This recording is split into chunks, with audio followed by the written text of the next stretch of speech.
The alarm screamed at 4:47 a.m., cutting through the November darkness.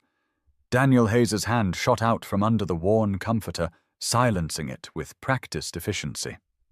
He lay there for exactly 30 seconds, his daily allowance for self-pity staring at the water-stained ceiling. 30 seconds. Then he moved.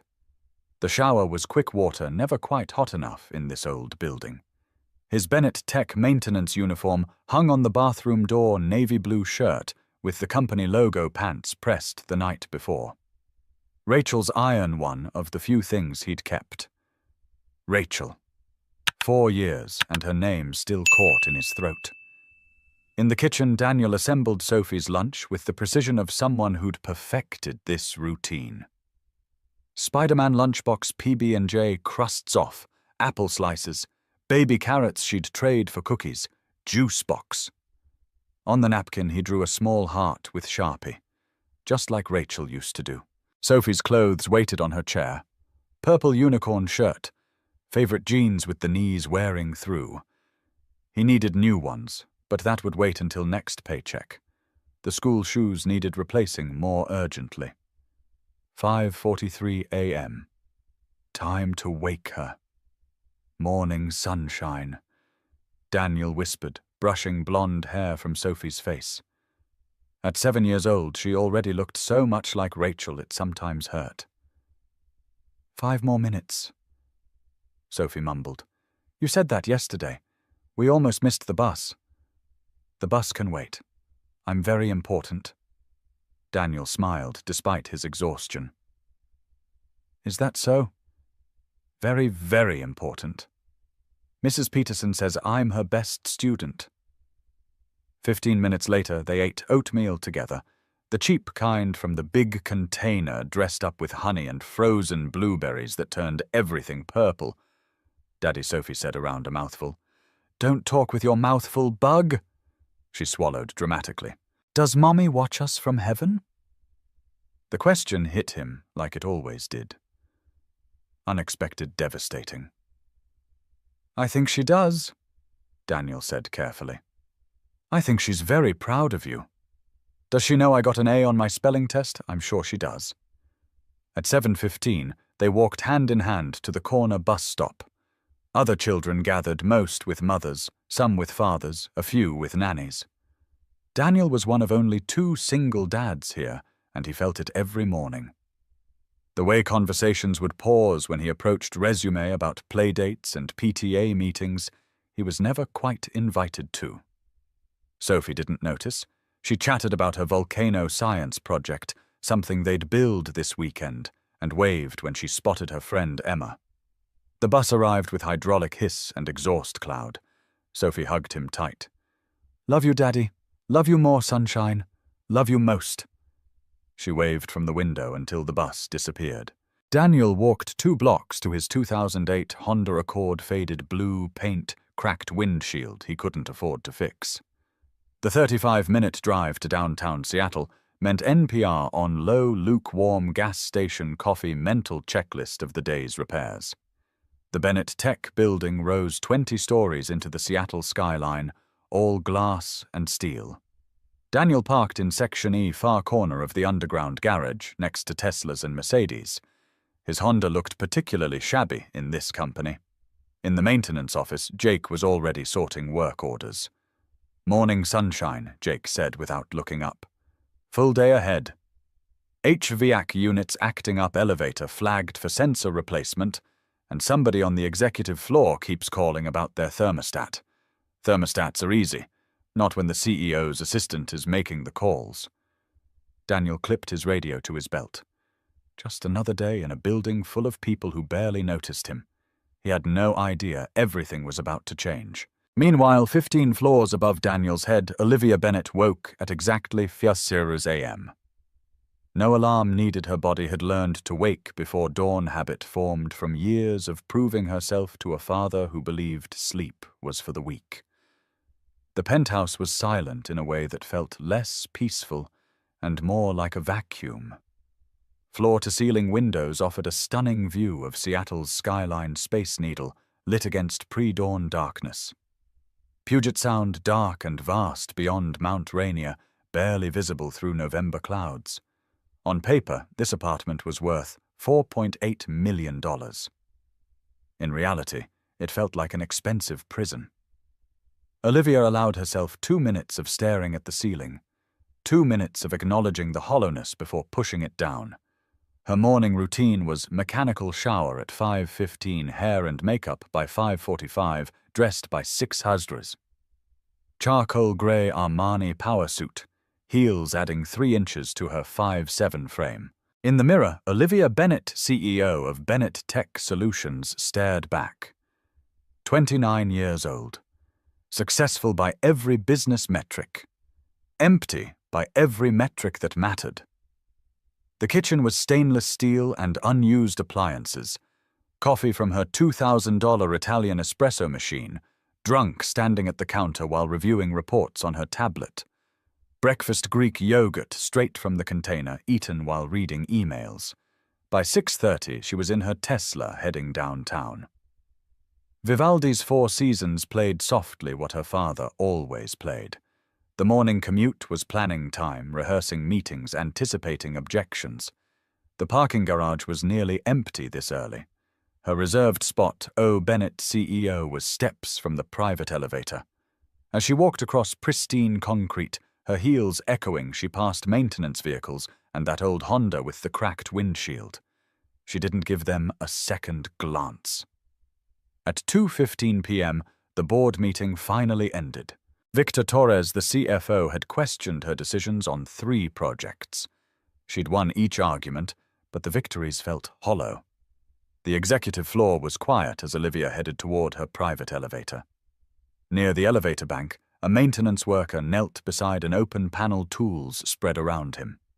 Brown hair slightly mussed, wearing the Navy Bennett Tech uniform. Radio crackling on his belt. Olivia barely registered his presence. The elevator doors stood open. She stepped inside, mentally preparing for her next meeting. "Ms. Bennett, wait!" The voice came from behind, urgent. Olivia's finger pressed the button. She glanced back briefly. The maintenance worker was half standing, one hand raised. "The elevator's been flagged for—" The doors closed, cutting off his words. Olivia leaned against the wall, closing her eyes. Just needed a moment of silence. The elevator lurched. Her eyes flew open as the car jerked violently, dropping several feet before catching with horrible grinding. Lights flickered once, twice, then switched to dim yellow emergency lighting. Everything stopped. Olivia's heart pounded in her ears. She moved to the control panel, pressing buttons frantically. Floor 12, floor 13. Door open. Emergency. Nothing. The digital display showed 12.5 stuck between floors. "No, no, no," Olivia breathed. She pulled out her phone. No signal, metal car blocking reception. The walls seemed closer suddenly. Ceiling lower. Air thinner. She was 7 again, locked in the closet while her parents screamed at each other. 3 hours in the dark, crying, banging until her hands hurt. 3 hours before they remembered she existed. Her chest tightened, vision narrowing. Each breath felt like drowning. The intercom crackled. Ms. Bennett male voice. Calm, cutting through her spiral like a lifeline. "Ms. Bennett, can you hear me?" She tried to speak, but only a strangled gasp emerged. "It's Daniel. From maintenance. I see you're stuck between 12 and 13. Maintenance." The worker she'd ignored. I can't. The doors won't." I know Daniel's voice was steady, unhurried. "I'm going to get you out. 5 minutes, maybe less. But I need you to do something first. What desperate willing to do anything. Breathe with me. In for 4 counts. Ready? 1, 2, 3, 4. She tried to follow breath, hitching. Good. Now out for 4. 1, 2, 3, 4. His voice was an anchor. Calm, patient. Again. In for 4. 1, 2, 3, 4. Slowly, impossibly, her breathing steadied. Good. You're doing great. Now tell me something. What's your favorite color? The question was so unexpected her spiraling thoughts caught on it. What, why? Humor me. Favorite color blue. Ocean blue. Ocean blue. That's specific. Got a story there. Through the speaker, she heard him working, tools clicking, but his voice never wavered. My grandmother's beach house, Olivia heard herself say. Summer vacations. The water was peaceful. Sounds perfect. Hold on to that image. Ocean blue, peaceful water. Can you see it? Yes, good. Because in about 30 seconds, these doors are going to open. The elevator jerked. Olivia gasped. That's me, Daniel said calmly. Told you. 5 minutes. The elevator descended smoothly toward floor 12. Olivia gripped her knees, counting seconds. Here we go. Doors opening in 3, 2, 1. The doors slid open with a soft chime. Daniel Hayes stood in the hallway, and for the first time Olivia really looked at him. Taller than she'd realized, maybe 6'1", with sandy brown hair disheveled from work. Maintenance uniform had oil stains on one sleeve, work boots scuffed. But his eyes, blue-gray kind, looked at her with genuine concern, but no pity. He offered his hand to help her over the gap. Olivia took it, warm, calloused, strong, steady in a way that made panic recede. Her legs shook as she stood. Daniel's hand moved to her elbow, supporting without making it seem like weakness. You okay? He asked softly. Olivia nodded, not trusting her voice. That was a sensor malfunction, Daniel said, releasing her gently. Already logged for replacement. Should have been tagged out. My fault for not doing it sooner. Taking responsibility even though she'd ignored his warning. Thank you, Olivia managed. Panic in broken elevators. Most people do. Nothing to be embarrassed about. Making her feel normal, not weak. Your voice helped. The breathing.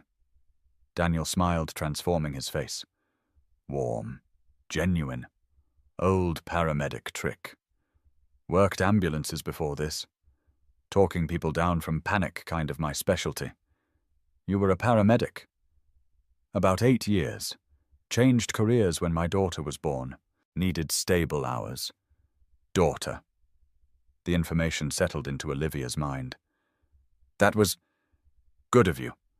Nah, selfish. She's way better company than drunks at 3 a.m. Self-deprecating humor surprised a laugh from Olivia. When was the last time she'd laughed? Footsteps approached Margaret, appearing around the corner, breathless. Ms. Bennett, your 3 o'clock is waiting. Reality crashed back. CEO and maintenance worker standing too close. Olivia stepped back, armor sliding into place. Thank you again, she said, voice cooling to professional tone. I appreciate your assistance. Daniel's expression flickered, but he just nodded. Anytime, Ms. Bennett. He turned back to his tools. Olivia walked toward her office, deliberately not looking back.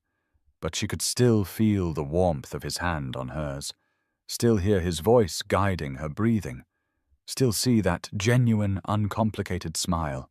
And for the first time in 3 years, Olivia Bennett felt something stir that wasn't work-related stress. She felt curious. Margaret Chen had worked as executive assistant for 23 years. Very little surprised her.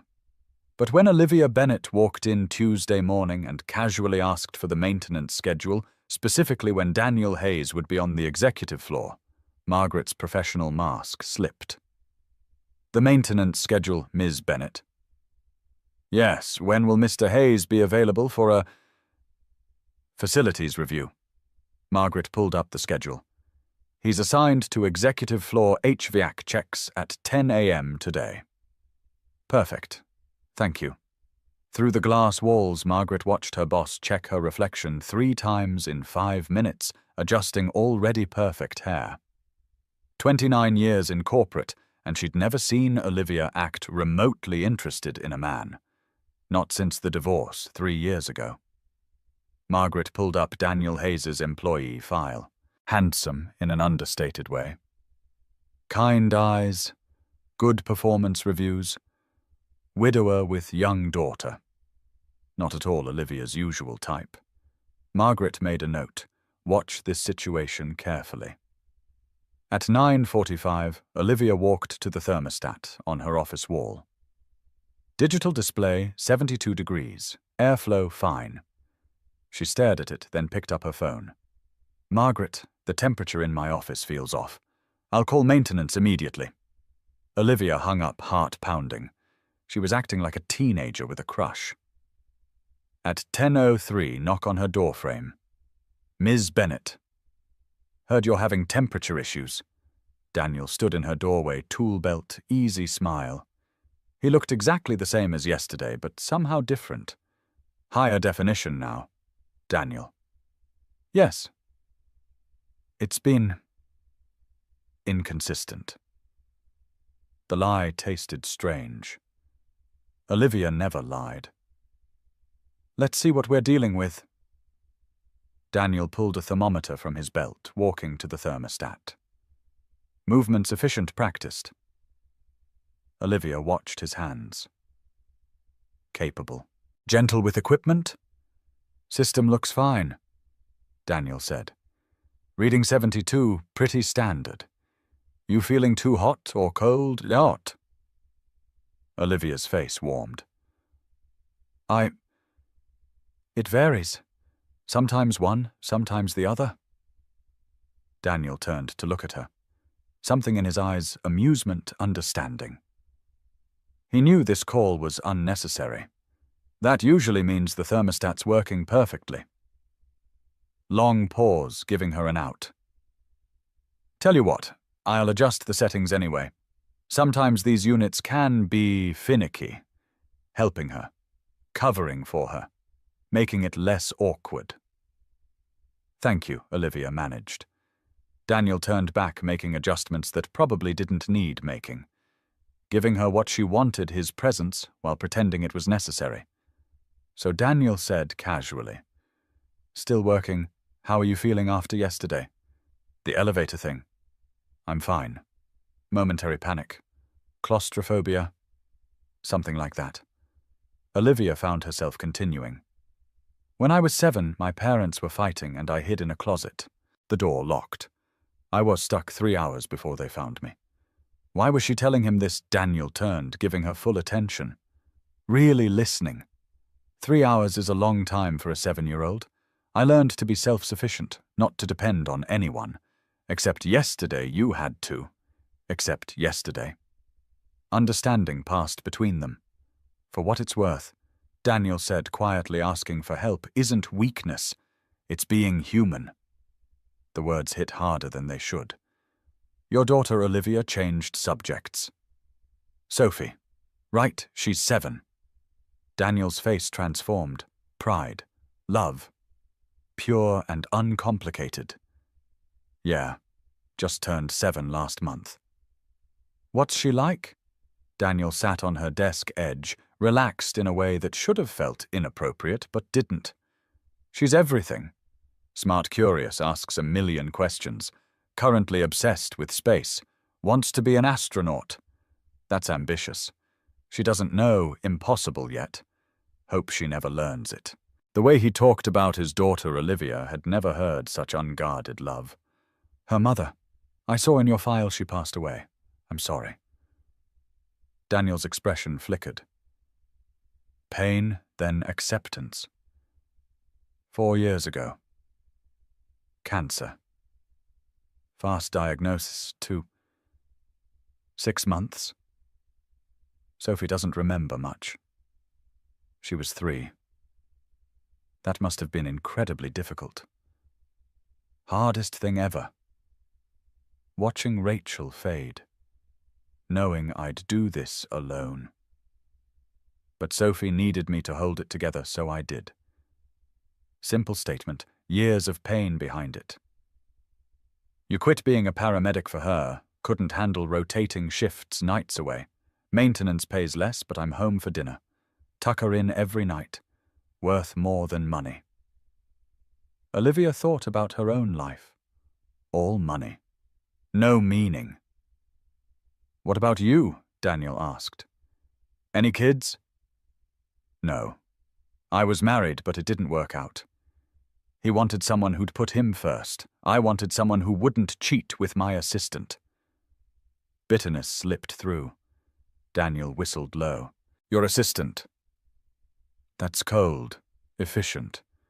They're married now, living in my old house. And you're better off. Or that's what I tell myself. Honesty. When had she last been honest about her feelings? Daniel studied her, seeing through years of armor. Well, he stood packing tools, thermostats all set. Should work perfectly now. Though between you and me, it was working perfectly before. Gentle teasing. No judgment. Olivia couldn't help smiling. I'll try to only call for actual emergencies. Or don't. I mean, fixing things that aren't broken is easier than fixing things that are. Was he flirting? Daniel headed toward the door. Olivia felt sudden panic at him leaving. Daniel! He turned. Yeah, thank you. For yesterday. And for this. Anytime, Miss Bennett. Olivia. You can call me Olivia. His smile widened. Olivia. Okay, then. After he left, Olivia couldn't focus on work. Her office felt different. Warmer, not the temperature. Something else. That evening, Daniel sat in his Honda outside Sophie's elementary school, waiting for dismissal. His phone buzzed. Text from Jake. Dude, did you really rescue the CEO from a stuck elevator office is talking? You okay? Daniel typed. She's fine. Just did my job. But his mind was elsewhere. He kept thinking about Olivia Bennett's face stepping out of that elevator. The vulnerability, the genuine terror she'd tried to hide. And those eyes. Green. Ocean blue was her favorite color, but her eyes were green. The school bell rang. Sophie burst through doors, backpack bouncing, pigtails flying. Daddy! She launched herself at him. Hey, Bug! Good day. The best we learned about planets, and Mrs. Peterson says I have excellent questions. In the car, Sophie chattered. While Daniel navigated to Mrs. Patterson's building. Their elderly neighbor had been a godsend, affordable childcare patients home-cooked meals. How was your day, Daddy? Fine. Fixed some stuff. Did you fix anything important? Daniel thought about Olivia Bennett. CEO, trapped and terrified. About talking her through panic. About the way she'd looked at him saying, thank you, really looked not through him. Yeah, he said softly. I think maybe I did. Wednesday afternoon at 4:15, Daniel's shift ended. He was loading his toolbox into the Honda when he heard heels on concrete. Olivia was walking toward him, still in her power suit tablet underarm. She looked like she belonged in a magazine, not a parking garage. Daniel. Hi. Her voice different. Less CEO, more uncertain. Ms. Ben Olivia. Hi, using her first name felt strange and right. Is this your daughter? She was looking at his car where Sophie sat reading. His daughter heard them talking now, peering out with undisguised curiosity. Yeah.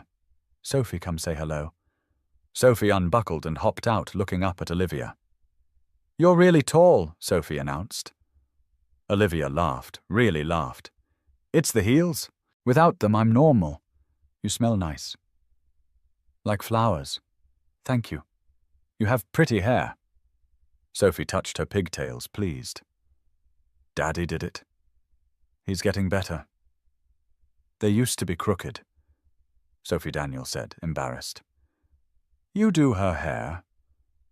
Olivia asked, something soft in her expression. YouTube tutorials. Harder than it looks.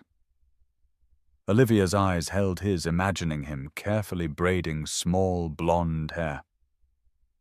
Are you Daddy's friend? Sophie asked, with childhood bluntness. Olivia looked uncertain. We work in the same building.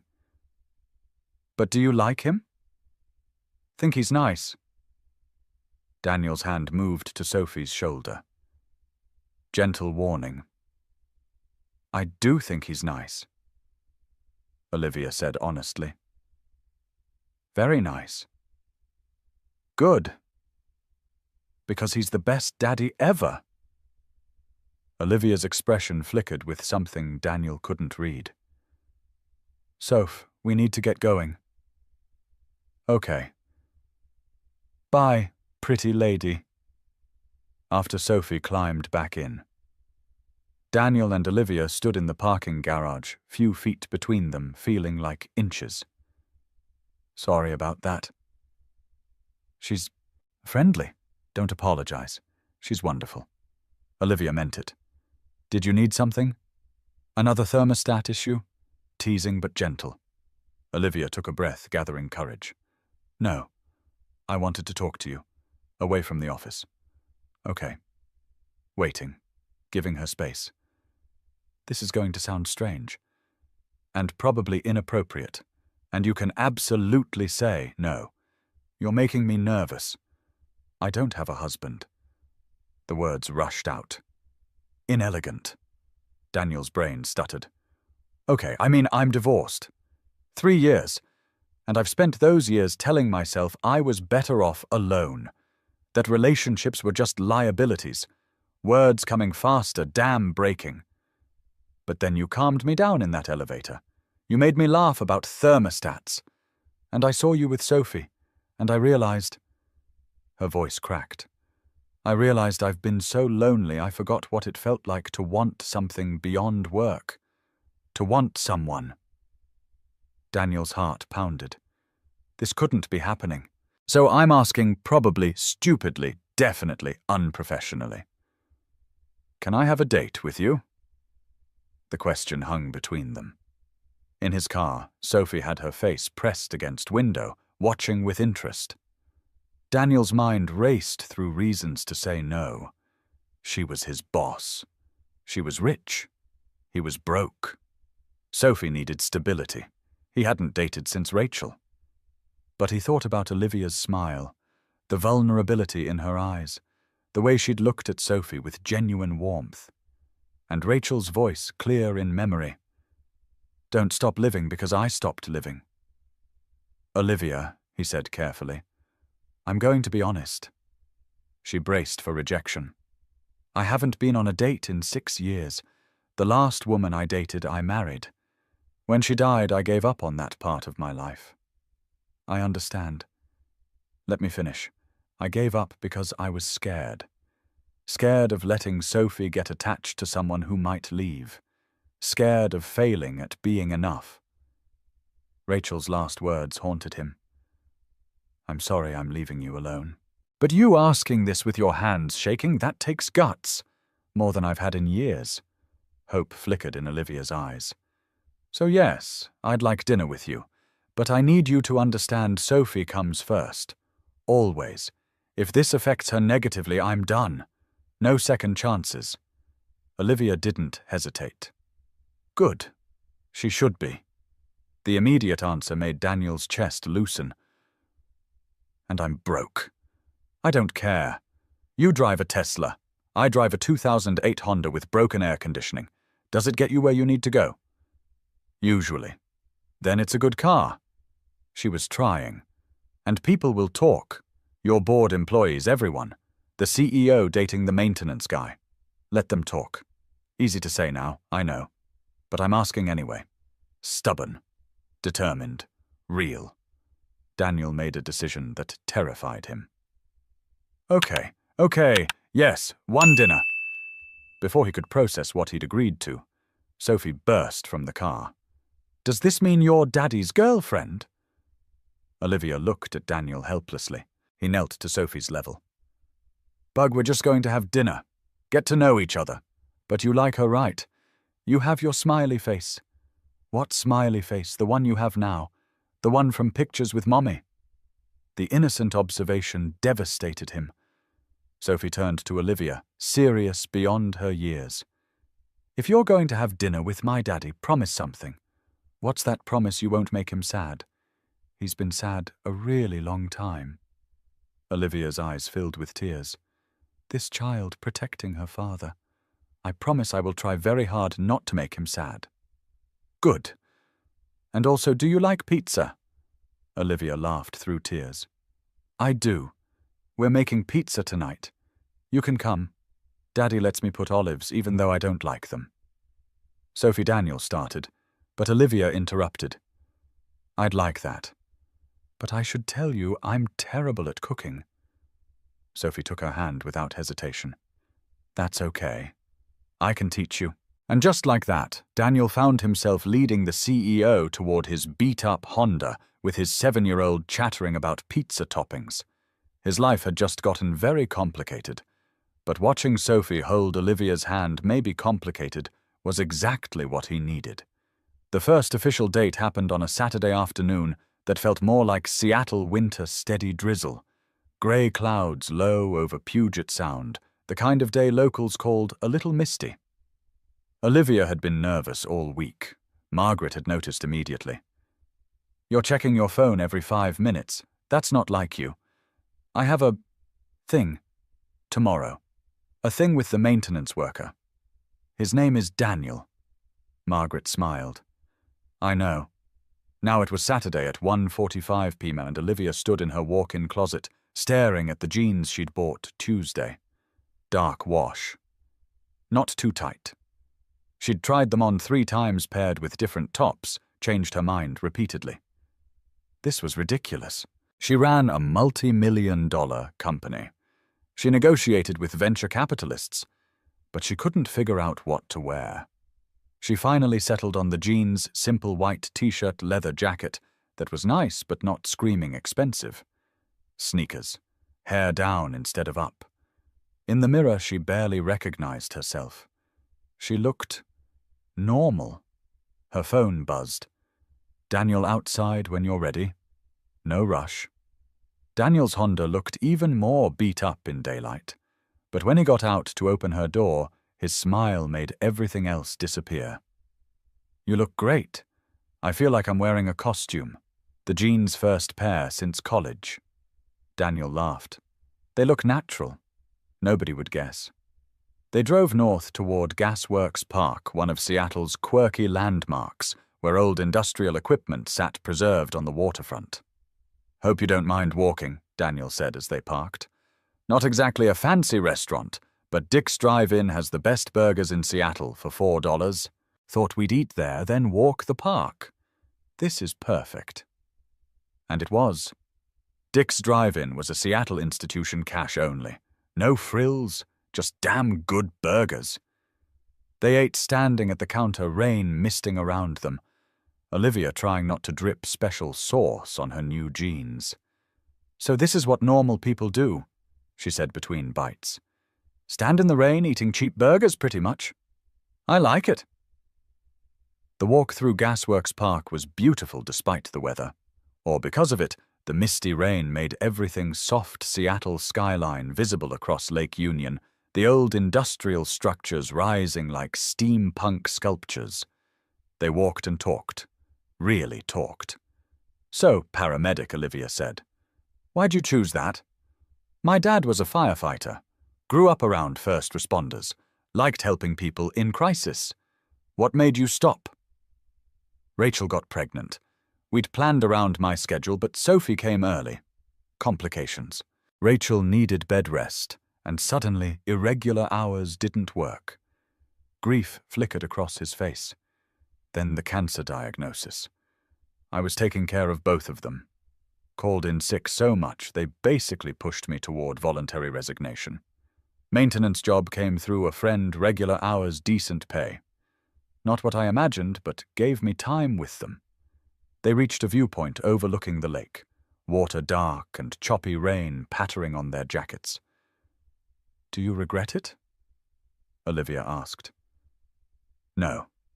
Immediate. Those last 6 months with Rachel, I was there. Every moment, worth every sacrifice." They sat on a damp bench. Olivia's new sneakers were soaked. Daniel had warned her at mile 2. "Your turn," Daniel said. "CEO at 29. "That's impressive. How'd that happen, family company? My father built it. Expected me to run it. Groomed me from childhood." "Sounds like pressure. Constant. Nothing was ever quite good enough. A in calculus should have been A+. Second biggest account. Should have been biggest. Old pain surfacing. When I finally became CEO, I thought he'd be proud. He said, 'Don't screw it up.' That was my congratulations. Where is he now? Retired in Scottsdale. Plays golf. Criticizes my quarterly earnings every Sunday like clockwork. Do you like being CEO?" The question stopped Olivia cold. No one had ever asked. "I don't know. I never thought about whether I liked it. It was just what I was supposed to do." "That's not really an answer." "I know, but it's the honest one." Daniel's expression was thoughtful. "What would you do if you weren't CEO?" Long pause. "I used to paint watercolors. In college, before my father said it was a waste of time." "Why'd you stop? Because he was right. You can't build an empire with watercolors, but you can build a life." The words settled between them. They walked back as drizzle turned to proper rain, both laughing and running the last 100 yards to his car. Sitting in the Honda rain, drumming on the roof, neither wanted the date to end. "This was nice," Olivia said. "Really nice." "Yeah. Close. Neither moving away. Moment stretching." Daniel's hand reached up, tucking wet hair behind her ear. "Can I kiss you? Please?" His lips on hers, gentle, tentative. Her hands on his chest, feeling heartbeat. Both pulling back after a moment, smiling.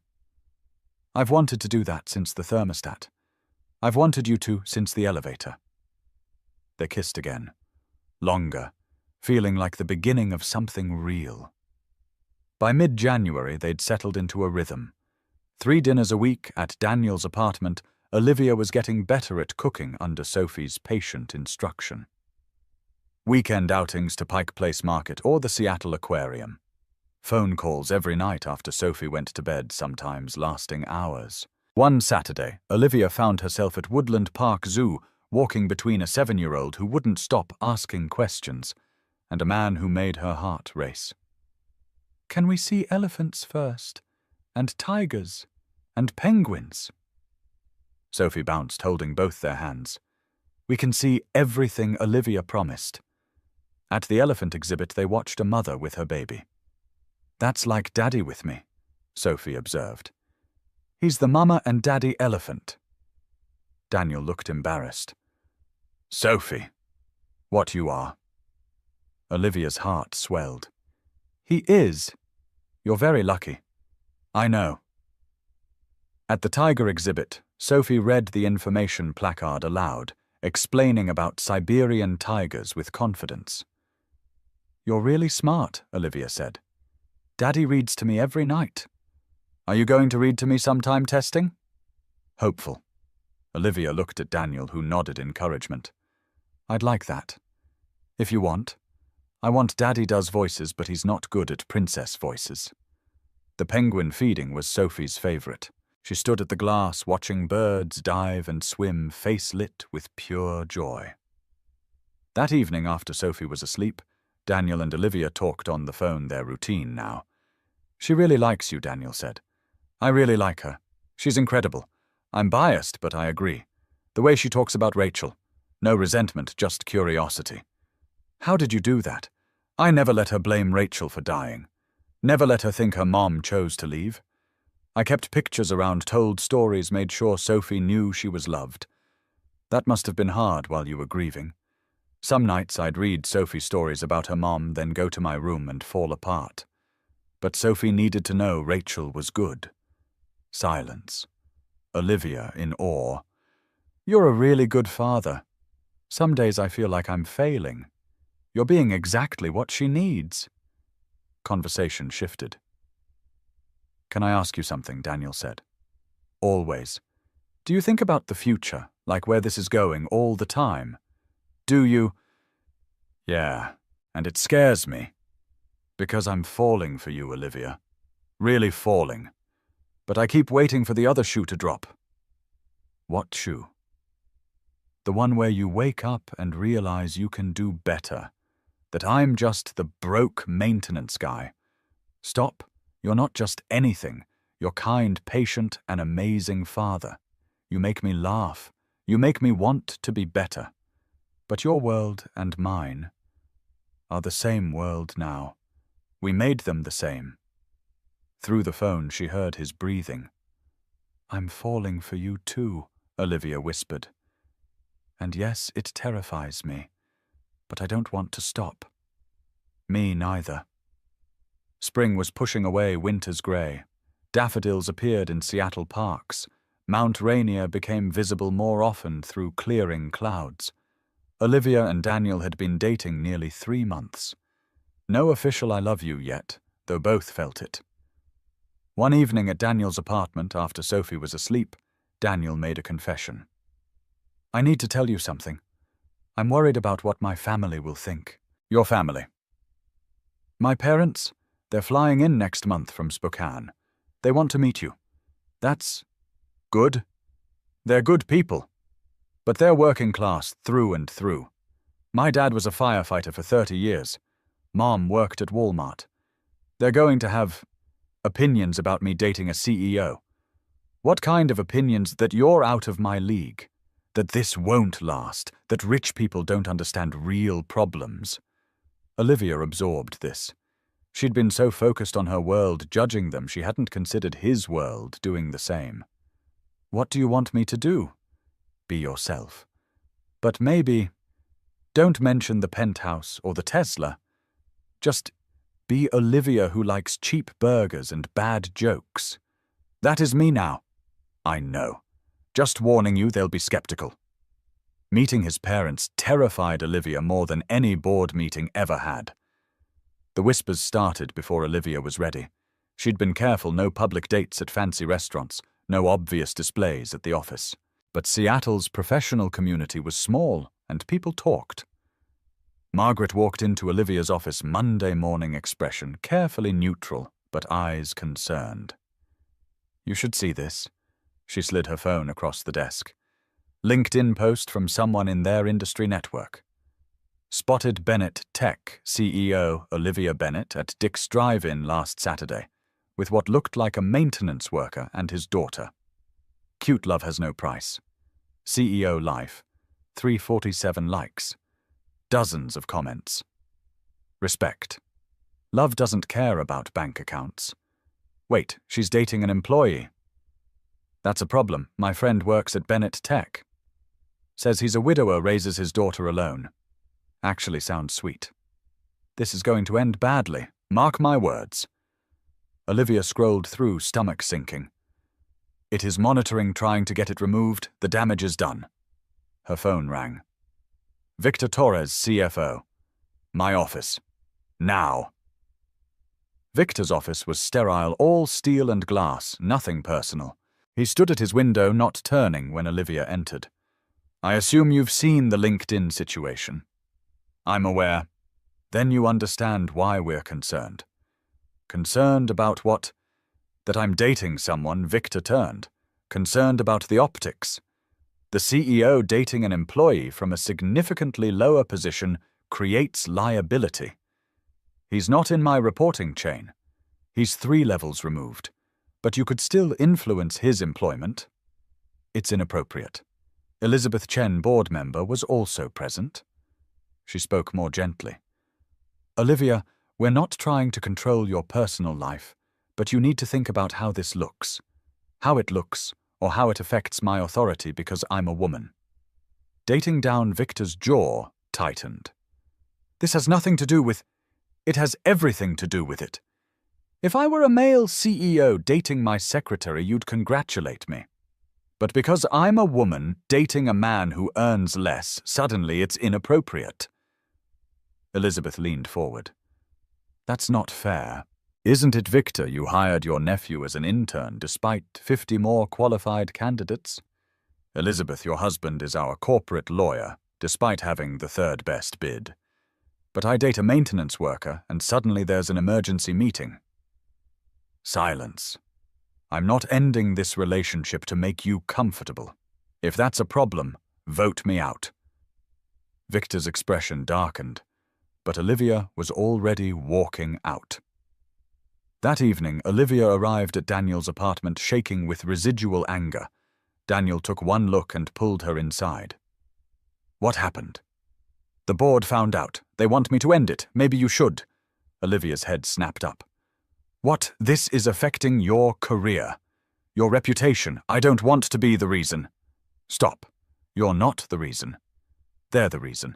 Their prejudice, their small-mindedness. But they're right about one thing. I don't fit in your world. Then I'll change my world. The words surprised both of them. Daniel's parents arrived on a Saturday. Jack Hayes was tall, broad-shouldered, weathered from years of firefighting. Patricia was warm but watchful, assessing Olivia immediately. They met at Daniel's apartment. Olivia wore jeans and a simple sweater, her normal person uniform now. Mom, Dad, this is Olivia. Olivia, my parents. Lovely to meet you both, Olivia said, shaking hands. Patricia's handshake was firm. Assessing.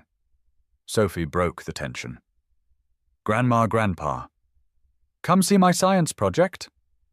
During lunch, Daniel cooked. Olivia helped Patricia watch how Olivia interacted with Sophie. The way she cut Sophie's sandwich without being asked. How she patiently explained something about volcanoes. Small domestic things that mattered. After lunch, while the kids played outside, Jack spoke bluntly. So you're the CEO everyone's talking about. I am. Daniel says you drive a Tesla. I do. Though lately I've been riding in his Honda more often. Why's that? Because I'd rather be with him than driving alone. Patricia studied her. My son's had a hard few years. Losing Rachel nearly broke him. I won't watch him get hurt again. I don't want to hurt him. You say that now, but when your world starts judging him, calling him a gold digger, questioning his motives, will you still think he's worth it? Yes. No hesitation. Jack and Patricia exchanged glances. He's worth everything, Olivia continued. He's the kindest, most genuine person I've ever met. He's an incredible father. He makes me want to be better. And I don't care what anyone thinks about the money difference. You say that now, Jack repeated. But when it gets hard, it's already hard. My board is pushing me to end it. My father calls me an embarrassment. I don't care. I'm choosing Daniel. Patricia's expression softened slightly. What about Sophie, she asked. If this doesn't work out, she gets hurt too. I know. That terrifies me more than anything. But I love her. I'm already attached. If Daniel and I ended, I'd fight to stay in her life anyway. You love her. Patricia's voice softened. Yes, she's wonderful. Smart, funny kind, just like her father. The mothers locked eyes. Understanding passed between them. That evening, as Jack and Patricia prepared to leave, Patricia pulled Olivia aside. I was wrong about you. I thought you'd be cold corporate. But you look at my son the way Rachel did. Like he's your whole world. He is. Then you have my blessing. But if you hurt him, you'll hunt me down. I understand. Patricia smiled. We'll get along fine. Sophie's school had been okay until it wasn't. She'd mentioned Olivia a few times. My dad's girlfriend helps with my math homework. Teachers knew. Some parents knew. It had been fine. Then came the Mother's Day art project. Mrs. Peterson asked students to draw pictures of their mothers. Sophie, who never really knew Rachel, drew Olivia. Another student's mother saw it during pickup, recognized Olivia from business news. Word spread. By Wednesday, Daniel got a call from Mrs. Peterson. "We need to talk about Sophie." At lunch, Sophie sat with her friend Emma, trying to act normal. Other kids whispered. Brittany, known for being mean, spoke loud enough for Sophie to hear. "My mum says your dad's only dating that rich lady for her money." Sophie's face burned. "That's not true. Why else would a rich person date a janitor? He's not a janitor, he's maintenance supervisor." "Same thing. My dad says it's embarrassing." Emma defended her. "Sophie's dad is nice, leave her alone." But Brittany continued. "My mum says when they break up, your dad's going to sue her for money. That's what poor people do." Sophie stood, hands shaking. "My daddy isn't poor, and he loves Olivia, and Olivia loves us." "Sure she does." Brittany laughed. "Until she gets bored." Sophie dumped her lunch tray and ran to the bathroom, fighting tears. Emma followed. Mrs. Peterson found them immediately, called Daniel. Daniel picked Sophie up early. In the car, she was quiet, face blotchy. "Baby, what happened?" She told him everything. Every cruel word, every nasty implication. Daniel's hands tightened on the steering wheel, anger building. "Daddy, why do people think you don't love Olivia? Because they don't understand that love isn't about money. But you do love her, right?" "Yes, very much. Then why does everyone care that she's rich and you're not?" How to explain adult prejudice to a 7-year-old? Some people think rich people and regular people are too different, but they're wrong. I hate those kids. Don't hate them. Feel sorry for them. They're learning to be small-minded from their parents. Sophie absorbed this quietly. "Can we see Olivia?" "I want to see Olivia." "Yeah, baby. Let's go see Olivia." At Bennett Tech. Olivia was in a meeting when Margaret interrupted. "Daniel's here. Says it's urgent. He has Sophie." Olivia immediately left the conference room, finding them in the lobby. Sophie's face was red and puffy. Daniel looked furious. "Conference room. Now." In privacy, Daniel explained everything. Olivia listened, heartbreaking with every word. "I'm going to call the principal. I'm going to—" "You can't fix this with your position." "Olivia, that'll just make it worse." The raised voice surprised both of them. Sophie's head turned from where she'd been coloring. "I know I can't. But I can." "You can what?" "This is what I was afraid of. For getting hurt because of us. This isn't us. This is them. But it affects us. It affects her." They were both breathing hard, anger and fear mixing. "Maybe we need to take a break," Daniel said quietly. "Let things cool down." "No." Olivia's voice was firm. "We're not running away. I'm not running. I'm protecting my daughter. From me, from this situation, from people judging her because her dad is dating someone rich. So what, we just give up? Let them win. It's not about winning. It's about Sophie feeling safe at school. Stop fighting." Sophie's small voice from behind them. They turned. Sophie's face was tear-streaked. "Stop fighting. Please." Olivia knelt. "Sophie, honey, you love each other. I know you do. So why are you being mean?" Simple question. Impossible to answer. Daniel knelt too. Sometimes adults say things they don't mean when they're scared. "Are you scared of Olivia leaving?" "Yes." Sophie looked at Olivia. "Are you scared we don't want you?" "Yes." "That's silly. We're a family now. 7-year-old wisdom." Sophie looked between them seriously. "When Mommy died, you told me it was okay to be sad, but not okay to stop living." Daniel's throat tightened. "I remember, you said Mommy would want us to be happy, that being sad forever wouldn't bring her back." Words he'd said now reflected back. "So why aren't you choosing to be happy?" "Olivia makes you happy. You make her happy." "I'm happy. Who cares what anyone thinks?" Both adults stared at this child, who saw everything so clearly. "She's right." Olivia said to Daniel. I'm sorry. For getting defensive for... No, I'm sorry. You're not the problem. I was scared and I lashed out. They moved toward each other, Sophie between them. I love you, Daniel said. I love you and I'm terrified of losing you. You're not losing me.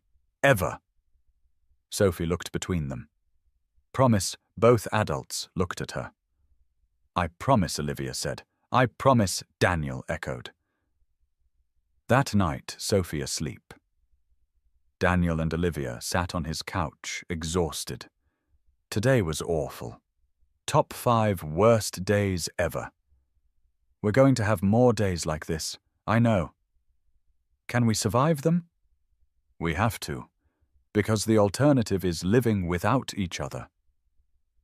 Long pause. Olivia. I need to tell you something. Okay. I love you, not just falling for you, I love you. Completely terrifyingly, all in love you. Olivia's eyes filled with tears. I love you too. Both of you. You've become my family. They held each other on that old couch, 2 people choosing each other despite everything. And somehow that choice felt like the strongest thing they'd ever done. The school situation didn't magically resolve. Parents still whispered. Some kids still said cruel things, though Mrs. Peterson cracked down hard on bullying. But something had shifted. Sophie stopped trying to hide. She talked proudly about Mom Olivia, as she'd started calling her differentiating from Mom Rachel. When kids made comments, she'd respond with calm certainty. My dad and Olivia love each other. That's all that matters. The bullies eventually moved on to easier targets. Olivia, meanwhile, found herself at a crossroads. The board tension hadn't eased. Victor Torres continued pushing for a fraternization policy that everyone knew was aimed at her relationship. Elizabeth Chen tried to mediate, but the pressure was constant. Her father's weekly Sunday calls had become unbearable. You're embarrassing yourself. The business community is laughing at you. When this falls apart, don't come crying to me. On a Wednesday in mid-June, Olivia sat in her corner office, looking at Seattle spread below her. The Space Needle, Elliott Bay, Mount Rainier, visible through rare, clear skies. She'd spent 29 years building to this moment. CEO by 29, successful by every metric her father valued, and she'd never been more miserable. Margaret knocked, entering with coffee. You've been staring out that window for 20 minutes. That's not like you. I'm thinking about quitting. Margaret sat down carefully. Quitting what exactly? This. All of it. CEO the board battles the endless proving myself. I'm tired, Margaret. What would you do instead, I don't know. Something real. Something that matters beyond quarterly profits. Margaret studied her. This is about more than the board pressure, isn't it? Daniel asked me last week what I'd do if I wasn't CEO. I couldn't answer, because I've never let myself imagine anything else. And now I imagine spending mornings with Sophie, helping with homework, being present for her life instead of squeezing her in between conference calls. I imagine time with Daniel that isn't stolen minutes between meetings. I imagine building something that actually helps people, like what affordable housing, community development, using my business skills for something that matters. Margaret smiled. That sounds wonderful. My father will disown me. Your father disowned you emotionally years ago. You just haven't accepted it. The truth hit Olivia like cold water. What if I'm making a mistake? What if you're not? Olivia, I've worked for 3 CEOs. You're the best, most capable, most successful. You're also the unhappiest. If this job is making you miserable, why stay? Because I'm supposed to. Because I fought so hard to get here. Sunk cost fallacy. You've spent years building something you don't actually want. Olivia looked at her assistant. Her friend, really. When did you get so wise? I've been wise. You just started listening. That night, Olivia arrived at Daniel's apartment with Thai takeout and a serious expression. After Sophie went to bed, she told him her decision. "I'm going to step down as CEO." Daniel's fork stopped halfway to his mouth. "What? No. Olivia, don't do that for me. I'm not doing it for you. I'm doing it for me." She took his hands. "You asked me months ago if I liked being CEO. The answer was no. I don't. I do it because I'm supposed to. Because my father expected it. Because I didn't know what else to do. But it's your company. It was my father's company. I've been maintaining his legacy, not building my own life." Voice strengthening. "I'm going to transition to chairman of the board. Still involved strategically, but not running daily operations. That'll free me to build something I actually care about. Like what community housing development? Using my skills to help people afford to live in this city. Maybe partnering with local organizations, creating jobs, actually making a difference." Daniel processed this, seeing she was serious. "What about your father? He'll be furious. He'll call it quitting. But his approval isn't worth more than my happiness." "Olivia, this is huge. I know, but I've been thinking about it for weeks. Since the school thing with Sophie. Since the board meeting. Since every morning I wake up dreading work. Cupping his face. I want to live Daniel. Actually live, not just survive. I want mornings with you. Breakfast with Sophie. To go to her school plays without taking calls. I want a life. Are you sure, more sure than I've been about anything?" Kissing him. Deep. Certain. "I'm all in. Completely terrifyingly all in." "Me too. No more pushing you away when I'm scared. And I'll stop trying to fix everything with money. Maybe fix a few things. Your resources are useful. Laughing together. Storm passing." The board meeting was scheduled for a Tuesday in late July. Olivia had prepared her resignation speech, practiced it with Margaret, revised it 3 times. But when she walked into the conference room and saw Victor's smug expression, clearly thinking this was another opportunity to undermine her, something fierce rose in her chest. She wasn't quitting in defeat. She was choosing freedom. "Thank you all for coming. I have an announcement regarding the company's leadership structure." Victor leaned forward. "What announcement? Effective October 1st, I'm stepping down as CEO of Bennett Tech Solutions." Stunned silence. "You're what Elizabeth said. I'll be transitioning to chairman of the board. I've already identified my recommendation for interim CEO while we conduct a formal search." Robert's face showed shock. "Olivia, you can't just quit." "I'm not quitting. I'm restructuring my role to better serve both the company and my life." Victor's voice was sharp. "This is because of that maintenance worker. You're throwing away your career for—" Be very careful how you finish that sentence. Ice in her voice. "My relationship with Daniel has made me reevaluate my priorities. But this decision is about me choosing the life I want, not the life I'm supposed to want." She explained her plan. Board seat maintained, strategic oversight, quarterly reviews, but not 16-hour days sacrificing everything. Bennett Tech doesn't need a burned-out CEO who resents being here. It needs leadership that's passionate and present. The vote 5-2 in favor. Victor and 1 other dissenting. "Then it's official. I'll work with the transition team over the next 2 months." As she stood to leave, Elizabeth stopped her. "Olivia, I think you're brave. I hope you find what you're looking for." "Thank you, Elizabeth." The transition took 2 months. Olivia trained her replacement, a brilliant woman from their Portland office. She documented processes, handed off relationships, slowly extracted herself from daily operations. It was harder than she'd anticipated. The work had been her identity for so long, letting go felt like losing a limb. She had panic attacks, sleepless nights, moments of wondering if she'd made a terrible mistake. Daniel supported without pushing. Margaret reminded her why she'd chosen this. Sophie's innocent wisdom helped Mummy. You're happier now. I can tell. Mummy. Sophie had started using it naturally about a month ago. Olivia's father called once. She answered knowing it would be ugly. This is the most foolish thing you've ever done. I'm happy with my decision. Happy you're throwing away everything I built. That you built. Not me. I was maintaining your legacy, not building my life. And what life is that? Playing house with some blue-collar nobody. Anger rising. His name is Daniel. And he makes me happier than your approval ever did. He's using you. Even if he was, which he's not, it would still be my choice. My life. My happiness. Voice strengthening.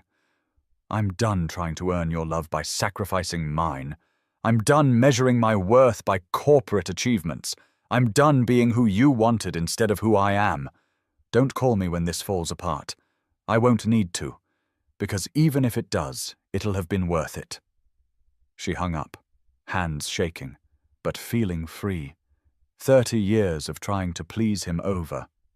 Rachel's sister Jennifer had been watching from afar. She'd seen social media posts, heard through mutual friends. Finally, she reached out to Daniel. I'm coming to Seattle next week. I'd like to meet Olivia. Daniel's stomach dropped. Jen, I don't know if I need to see who's in my niece's life. Non-negotiable, Danny. They met at a coffee shop in Fremont. Jennifer was early sitting with folded arms when Daniel and Olivia arrived. She looked like Rachel, same eyes, same cheekbones. Olivia saw Daniel's grief flicker. Jen, this is Olivia. Olivia Rachel's sister Jennifer. Jennifer's handshake was firm. Assessing. So you're the CEO. Former CEO as of last week. Eyebrows rose. Really? They ordered coffee. Sat. Uncomfortable silence. Sophie talks about you constantly. Jennifer said finally. Mom Olivia this, Mom Olivia that. She's an incredible kid. She is. Rachel's kid. Let's be clear about that. I would never try to replace... And yet she's calling you Mom. Olivia's throat tightened. She came up with that herself. To differentiate. Mom Rachel and Mom Olivia. She still talks about Rachel all the time. Does she? Or is she forgetting her real mother? Daniel interjected. Jen, that's not fair, isn't it? She was 3 when Rachel died. Now she's 7. Olivia's been around, 6 months? How much does Sophie actually remember versus what she's being told? Olivia stayed calm. I make sure Sophie knows about Rachel. We visited her memorial bench together. I asked Daniel to tell stories. I've encouraged Sophie to talk about her feelings. Because you feel guilty. Because Rachel matters. She's part of Sophie's identity. She's part of Daniel's life. I'm not trying to erase her. I'm trying to honor her by loving the people she loved. Jennifer's armor cracked slightly. Rachel was my best friend. We talked every day. When she died, I lost my person.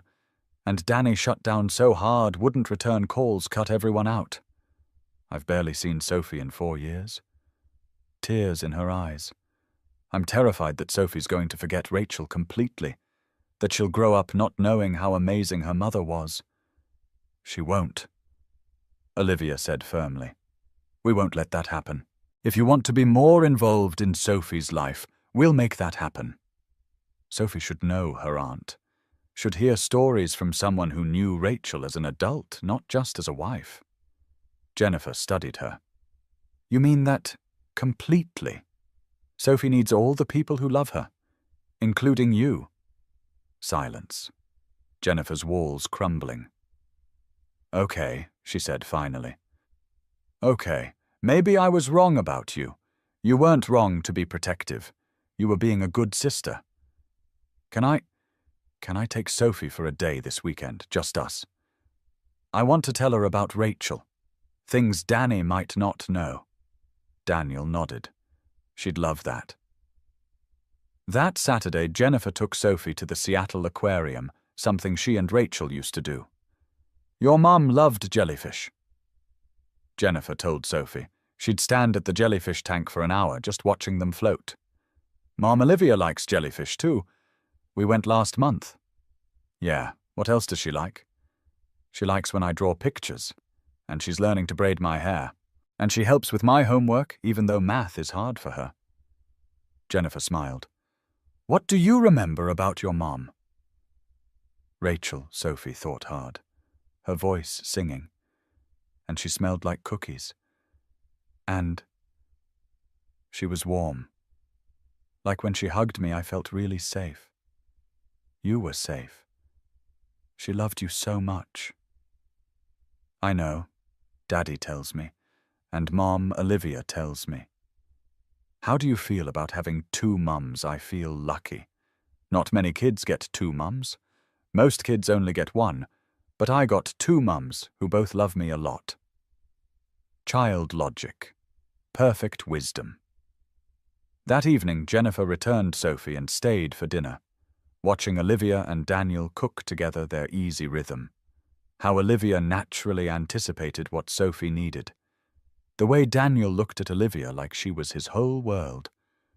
Before leaving, Jennifer pulled Olivia aside.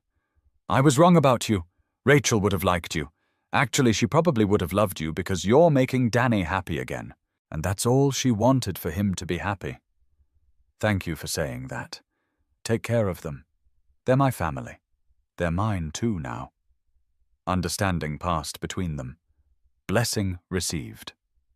Olivia's housing project, now officially underway, held its groundbreaking ceremony on a clear October Saturday. Empty lot in North Seattle, future site of 40 affordable units with on-site childcare and job training center. Small crowd gathered, city officials, donors.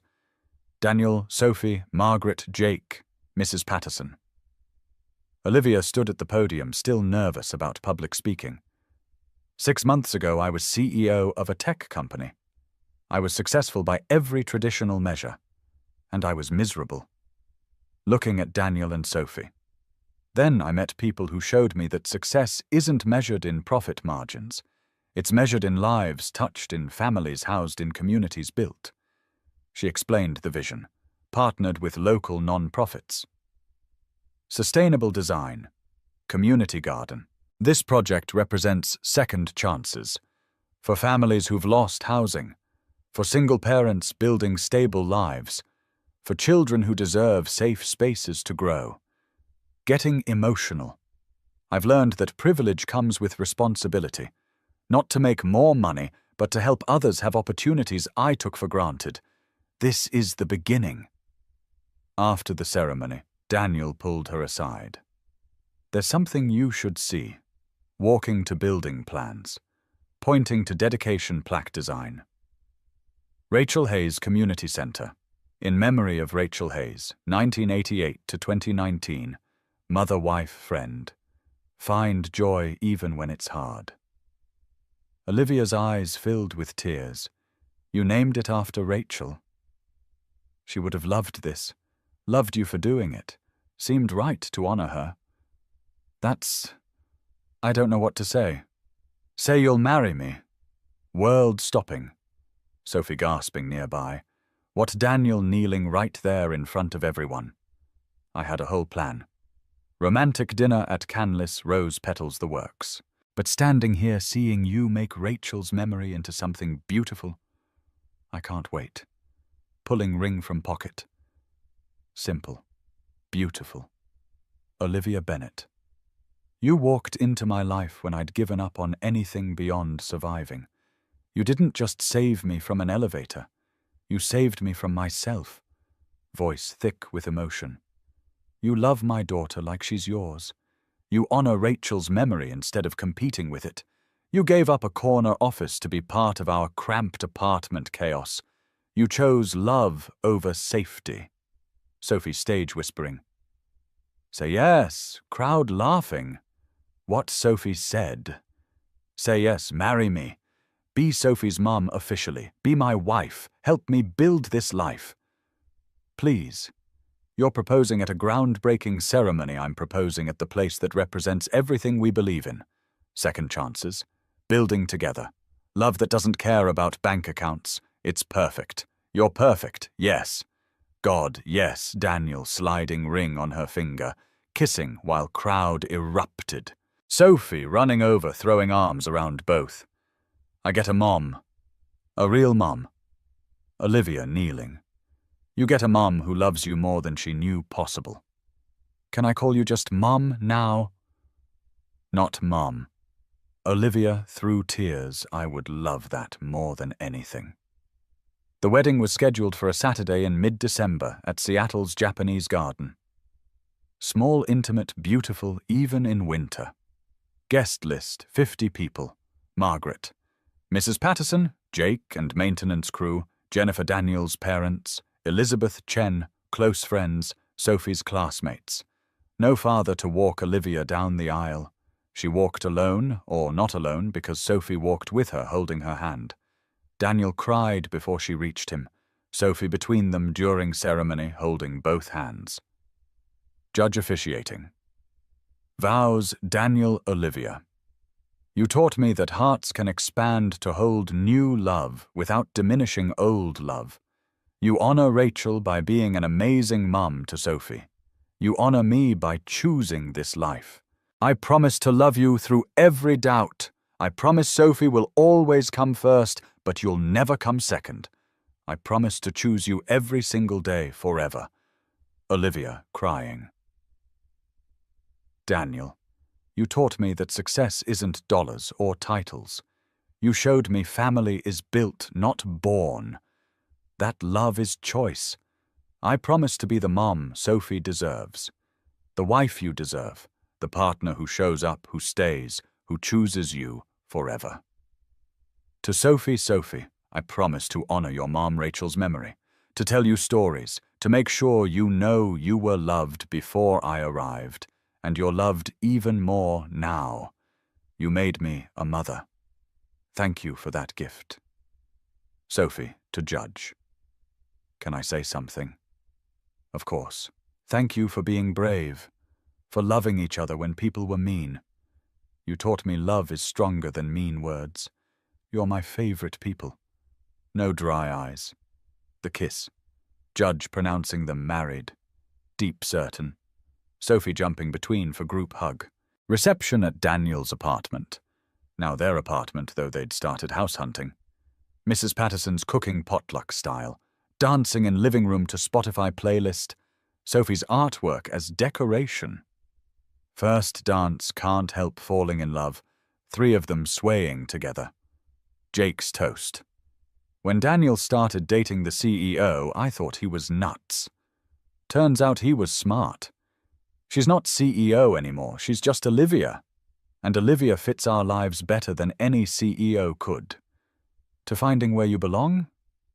To finding where you belong. Evening, ending with Sophie falling asleep mid-party on couch. Daniel carrying her to bed. Olivia following, tucking her in together. Our daughter, our daughter. They'd found a house in Maple Leaf. Older neighborhood, good schools, yards for kids. 3 bedrooms, Sophie's theirs, office/guest room. Backyard with space for garden and swing set. The mortgage was manageable because Olivia put down a large payment without making Daniel feel inadequate. Our money now, not mine, she'd said firmly. Sunday morning, 18 months after that elevator. Olivia woke first old habits but didn't jump up. Daniel's arm around her waist, still amazing. Kitchen, making real breakfast. French toast. Olivia actually good at cooking now. Daniel appearing, kissing her neck. Domestic routine, comfortable and loving. Sophie still asleep, miracle. Because Sundays are Gasworks Park days. Their life now, Olivia running Second Chance Housing Initiative. 3 affordable projects in development. Daniel promoted to building supervisor at Bennett Tech, managing entire maintenance team. Sophie, thriving, confident, happy. Regular family dinners. Normal problems, homework, stress, mortgage payments, whose turn for dishes. Normal joys. Movie nights, art shows, weekend trips to Mount Rainier. Sophie appearing hair wild. Is it French toast? Good morning to you too. Hugging Olivia. Good morning, Mum. Word still making Olivia's heart swell. Breakfast conversation. Sophie asking about Olivia's former CEO life. Do you ever miss it? Being really important. I am really important. I'm your mom. Most important job in the world. But you used to be in charge of a whole company. I was in charge of a company but not in charge of my life. Now I am. I choose how I spend my time, who I spend it with. That's real power. Plus she's helping more people now. Daniel added. We're helping more people. Partnership. Gasworks Park, their Sunday spot. Walking together. Sophie running ahead. Reaching familiar bench overlooking Lake Union. Plaque in memory of Rachel Hayes, forever loved, never forgotten.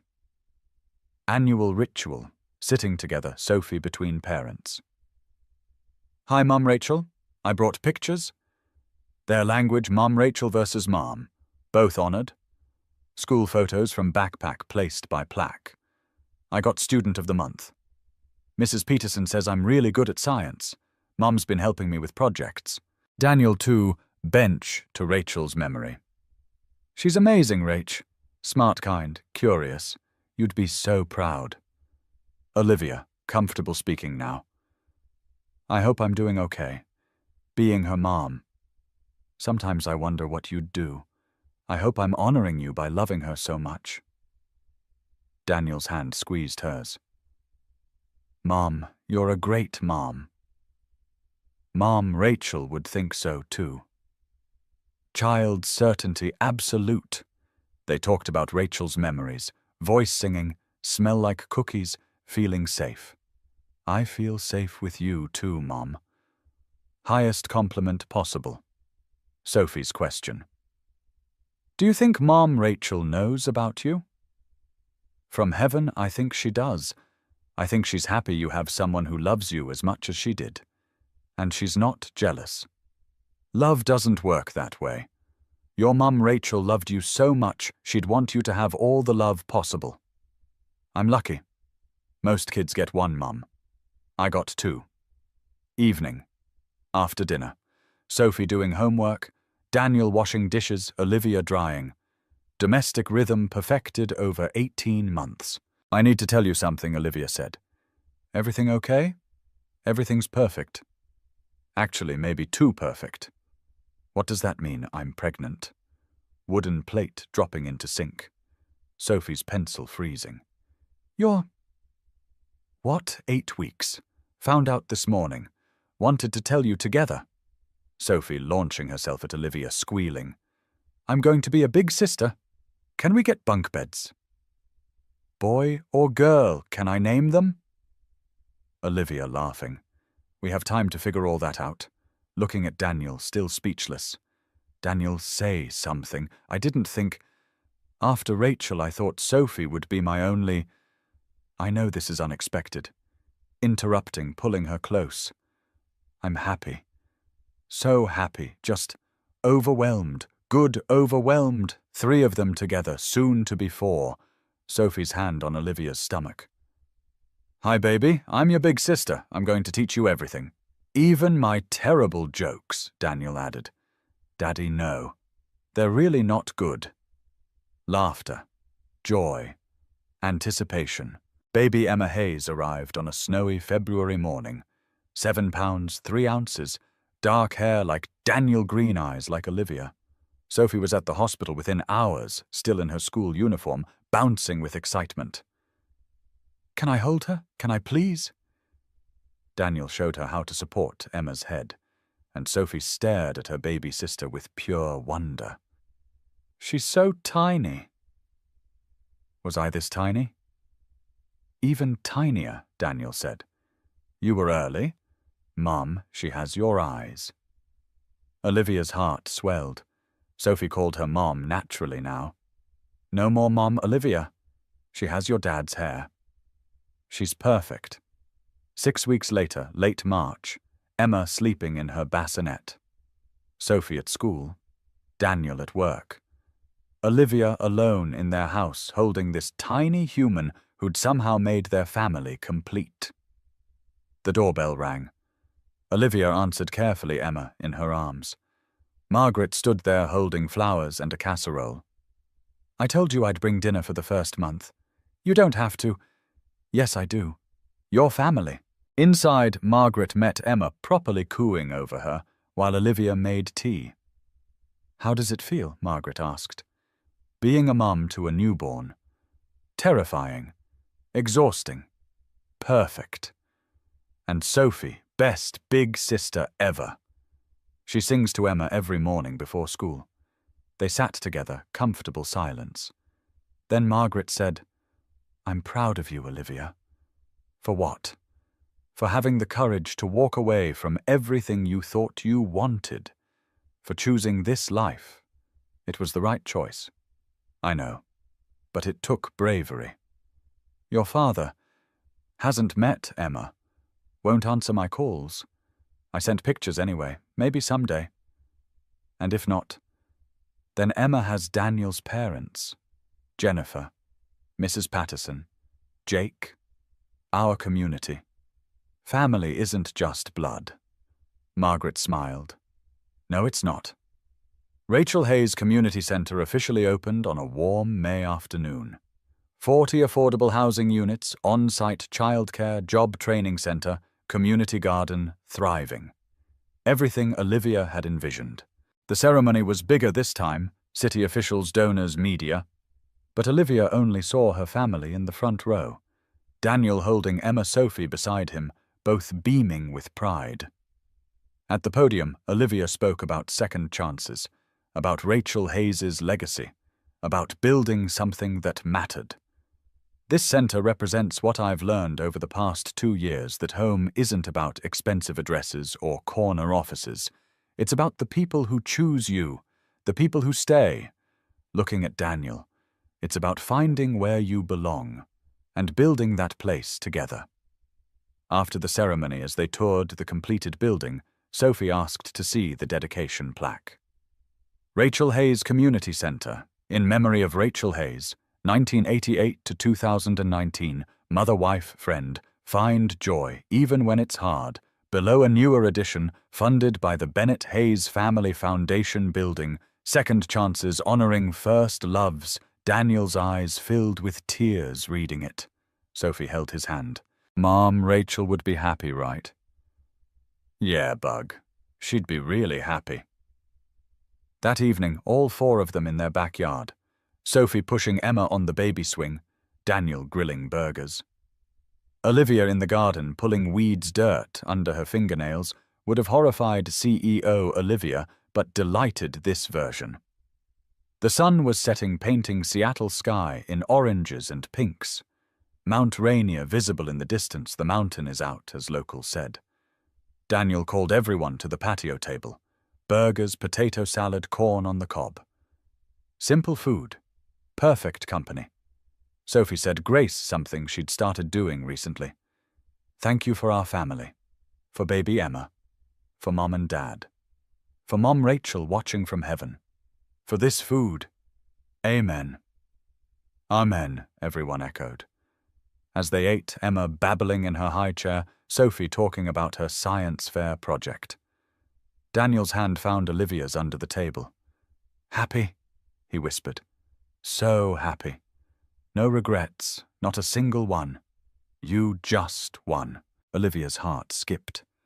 "What I regret not asking you out sooner. Could have had 3 years of this instead of 2. Laughing, squeezing his hand. We have the rest of our lives." Good point. Later, Sophie and Emma in bed, Daniel and Olivia on their back porch, new ritual replacing his old apartment couch. 2 years ago, Olivia said I was trapped in an elevator having a panic attack, thinking my life was over. And now I know it was just beginning. The elevator had to break me open. Daniel pulled her close. Poetic. I'm allowed to be poetic. I'm happy. Happy people get poetic. Are you happy? Really ecstatically, exhaustedly, perfectly happy. They sat in comfortable silence, listening to Seattle night sounds, distant traffic, neighbors' wind chimes. Emma's white noise machine through the monitor. You know what I love most about our life? Olivia said. What? It's messy. Sophie sometimes fails tests. The house needs repairs. We argue about whose turn for dishes. We're normal. We're real. We're imperfectly perfect. I spent 30 years chasing perfection. Never realized perfect is boring. This is better. This is everything. Inside, Emma began fussing. Both parents moved automatically, 2 years of teamwork making the response instinctive. In Emma's nursery, Olivia picked up their daughter while Daniel checked the diaper. Tag team perfected. Sophie appeared in doorway, rubbing eyes. Is Emma okay? Just needed a change. Go back to bed, Bug. Can I stay? Just for a minute. Come here. All 4 of them in the small nursery. Emma content now, gurgling at her family. Sophie leaning against Daniel. Olivia holding Emma close. This is my favorite part of the day, Sophie said. The middle of the night, Daniel asked. No. When we're all together. Like a puzzle with all the pieces. Child wisdom perfect as always. Morning in the Hayes household. Olivia woke to sunlight streaming through windows, and Sophie's voice. Mom, Dad, Emma's awake, and she's trying to crawl. Both parents bolted from bed, racing to the nursery. Emma, 6 months old now, was on her stomach, rocking back and forth, determined to move forward. She's doing it, Sophie squealed. Emma lurched forward, almost not quite collapsing with frustrated cry. Come on, baby girl. Olivia encouraged, crouching beside her. You can do it. Daniel filmed on his phone, memory keeper of the family. Another lurch. Another almost. Then Emma moved forward, one tiny crawl face lighting up with triumph. She did it. Did you see? All celebrating Emma's milestone, Sophie most enthusiastically. Olivia caught Daniel's eye across Emma's head, both thinking the same thing. This is family. This chaos. This joy. This messy, beautiful, perfect family. Later, over breakfast, Sophie's slightly burnt pancakes she was learning to cook. Olivia's phone rang. Unknown number, she answered cautiously. Olivia male voice. Familiar. Painful. Dad silence from Daniel. Sophie's eyes widening. I saw the article. About the housing centre. Rachel Hayes Centre. Yes, it's impressive. What you've built. Thank you. Long pause. Then I was wrong. About you quitting. About Daniel. About all of it. Olivia's breath caught. I've been a stubborn old man. Pushed you too hard. Couldn't see that you were drowning trying to please me. Your mother says, Mom knows you called. She insisted I call. Said if I didn't, she'd leave me. After 45 years of marriage, I figured I should listen. Smallest laugh from Olivia. Smart man, can I meet them? Your family, my granddaughters. Tears in Olivia's eyes now. Daniel's hand on her shoulder. I'd like that. Yes. Good, that's good. I'll be in Seattle next month. If that's okay, more than okay. After hanging up, Olivia sat quietly processing. Sophie asked, That was Grandpa, yes. The mean one who didn't like Daddy. He's not mean, just stubborn. But he wants to meet you and Emma. Will he like us? He'll love you. How could he not? Daniel pulled Olivia close, whispering in her ear. You okay? Yeah. Surprised, but okay. Maybe people can change. Maybe. That afternoon they walked to Gasworks Park, now a family of 4. Emma in carrier on Daniel's chest. Sophie running ahead. They sat on their bench, Rachel's bench, looking at Lake Union sparkling. Mum Rachel Sophie said to the plaque, "We have good news. Baby Emma crawled today, and Grandpa called. And Mum's housing project is helping lots of families." To the air, to Rachel's memory, Olivia added, "Thank you, for Daniel, for Sophie, for teaching them to choose joy. I promise to keep teaching Sophie about you, and Emma will know you too." Daniel's arm around Olivia, Sophie between them. Emma content in carrier. Family. Chosen, built, imperfect, perfect. 2.5 years ago, Olivia had been trapped in an elevator, terrified and alone. Now she was here, free, loved, home. All because she'd asked one question. "Can I have a date with you?" And Daniel Hayes, single dad, maintenance worker, beautiful human, had said yes. Friends, if this story reminded you that love has nothing to do with bank accounts and everything to do with choosing each other, we'd love for you to be part of our community. Hit that subscribe button right now and join our channel where we celebrate love that breaks all the rules and families that are built on courage, not convenience. If this moment moved you, if you felt something shift in your heart, watching Olivia and Daniel choose love over status, click that like button. Your support helps us bring more stories like this to people who need to remember that second chances are real, that broken doesn't mean finished, and that sometimes the bravest thing you can do is walk up to someone and say, "I don't have a husband. Can I have a date with you?" Share this video with someone who needs to hear it. Maybe they're struggling with what other people think. Maybe they're afraid to ask for what they want. Maybe they just need to be reminded that love is always worth the risk. Drop a comment below and tell us, what's the bravest thing you've ever done for love? We read every single comment, and your stories inspire us to keep creating content that matters. Because sometimes that person, the one who seems impossible, the one who doesn't fit your world, is exactly the person who changes your entire world. Thanks for watching. We'll see you in the next one.